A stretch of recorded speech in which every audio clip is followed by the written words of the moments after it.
In Greece, a seismic crisis is underway which has led to a state of an emergency being declared on the island of Santorini, as more than 8,000 earthquakes have struck since January 24, 2025. More than 1,000 of these were large enough to be potentially felt by nearby residents, with this total including at least 100 magnitude 4 or larger earthquakes striking in a 30-kilometer-long region between the islands of Santorini and Amorgos. Yet, if you've been watching my 4 videos previous assumptions I published on this seismic crisis during the last 8 days, there's a chance that you've become more rather than less confused. In my first video I suggested that the earthquake swarm was possibly magmatic in origin and related to the Colombo volcano. Yet in the second video I disavowed this prior claim and noted that the earthquake swarm was purely tectonic in origin with no evidence of magma movement at the Colombo volcano. Then, in my most recent video I seemingly reversed course once again, claiming that there was indeed a magmatic intrusion ongoing but at the Santorini volcano, and that the adjacent earthquake swarm was still tectonic. So, why am I seeming flip-flopping on my analysis? Am I simply mentioning every possible explanation of the seismic crisis so that at least one of my videos ends up being accurate? To this I say no, because my prior 4 videos were made with very limited data, numerous key pieces of the figurative puzzle missing, and an incredibly high degree of uncertainty. However, since day 1 of this seismic crisis, several of those missing puzzle pieces have come into place as new evidence arose, causing me to repeatedly refine my analysis and model to reflect the existing data. In other words, my prior analysis in each of those videos was based off of what seemed to be the most reasonable and logical explanation at the time of their publishing.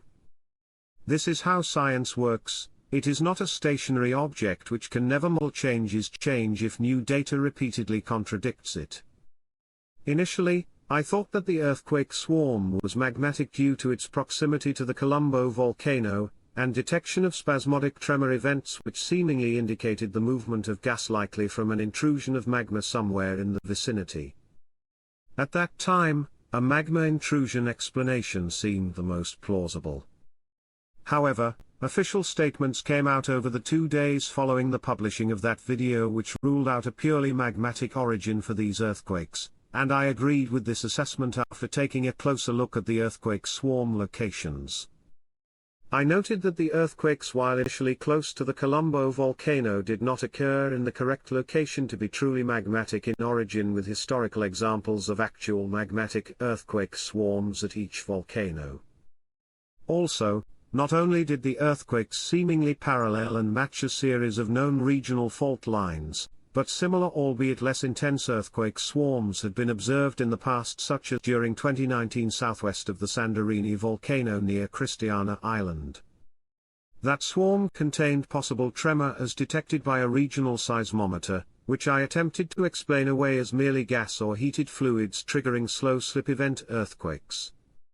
After all, such purely tectonic earthquake swarms with tremor had been detected beforehand within normal faults in specific areas of the crust undergoing extension.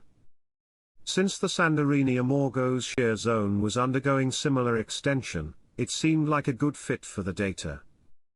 Then, in the third video I noted that minor ground uplift was noted by official sources on Santorini Island, but that it was explained away as non-volcanic. I even looked for signs of rapid short-term ground tremor source deformation but found none. However, what I didn't look through was long-term datasets, which another group of geologists used to find evidence in the last 3 days of a very slow ongoing intrusion of magma at the Santorini volcano since June 2024. This magma movement along with its gas emissions are what caused the apparent 30-plus minute long tremor events, with the key being that the regional seismometers were placed above Santorini's 2 magma chambers, hence why such activity has been detected on occasion even when no active magma intrusion was ongoing at the time.